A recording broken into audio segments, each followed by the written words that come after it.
Hi, I'm Megan. I have a son who is neurodiverse, and I'm here to ask the experts some questions on executive functioning. I'm Georgina Hemmings. I'm a speech and language therapist for Socially Speaking. Kia ora, I'm Andrea. I work as a resource teacher for learning and behaviour in Cluster 35. We service the northwest area of Christchurch, and my interest area is in autism. Kia ora, my name is Vanessa Rowan. I'm a teacher from the Southern Health School.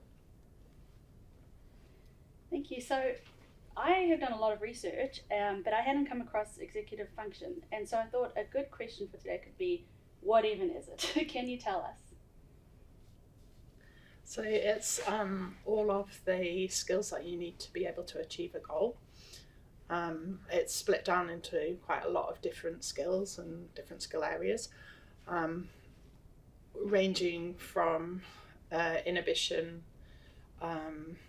self-control, emotional control, shift and flexibility, planning and organisation, being kind of able to organise the materials that you need to be able to do something, being able to self-monitor and change things if you need to. It's neurologically based, and it kind of develops through your lifespan. Does anyone else want to chip in with any other thoughts on defining that, or from your perspective?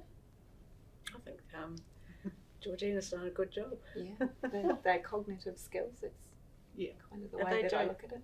Yes, and they do impact in the classroom with literacy and numeracy, and in other ways of functioning within that social space. Mm-hmm. So with regards to how it impacts you in the classroom, do we know what causes poor executive function? I think there's a lot of different causes.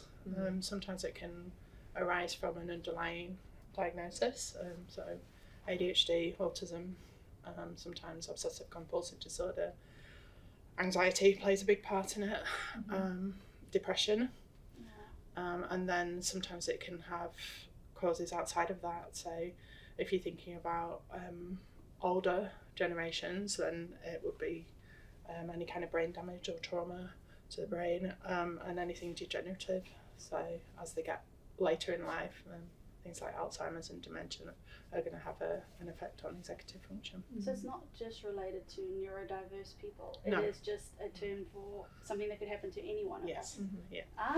Okay, that's interesting. Yeah. But with regards to performing in the classroom or at your work, how does this relate to memory? Big question. Yeah, I guess I could answer that one. Yeah. So working memory is one of our executive functions, and typically we would pick up that somebody who has a poor working memory, which is often linked with ADHD, they will have trouble remembering what they've read. They will have a lot of trouble with maths. Those are the two main indicators that we would look for. They will also struggle to follow instructions. They will really struggle if they need to copy something from the whiteboard down onto their book. That's a real difficulty for them. It's much better for those kids to take photos. So there's a whole range of different signs that somebody has poor. It's like having a lot of different post-it notes in the brain, but the post-it notes are written in invisible ink. And so that all the stuff that they have to retain doesn't necessarily get retained for them to be able to then perform that task. Short-term memory might be fine, so facts and information that they need in that respect, but that long-term, being able to kind of retain that information and then perform the task is what's difficult for them. So therefore sequencing events become difficult. And so when it comes to literacy, for example, sequencing stories, and when it comes to numeracy, sequencing the tasks that are required for that particular mathematical equation as they get older, that type of thing. Is dyslexia related to this at all? Because when you were speaking, I was just thinking, when you do maths backwards, is it totally separate, or is it related to executive functioning? Or the one with the maths? I think Dyscalculia. Yes. I think it's more around the I can't answer that question. I don't know whether that's a yes or a no. Yeah. But But what I do know is that it's the memory, remembering, you know, what comes next, what do I do after I've done this step, you know, what's the next step, and remembering that step. But then there might be 3 steps that, it's too hard. So I actually won't start the task. It makes it easier if I don't start. I've seen that. Yeah. Okay, that makes sense.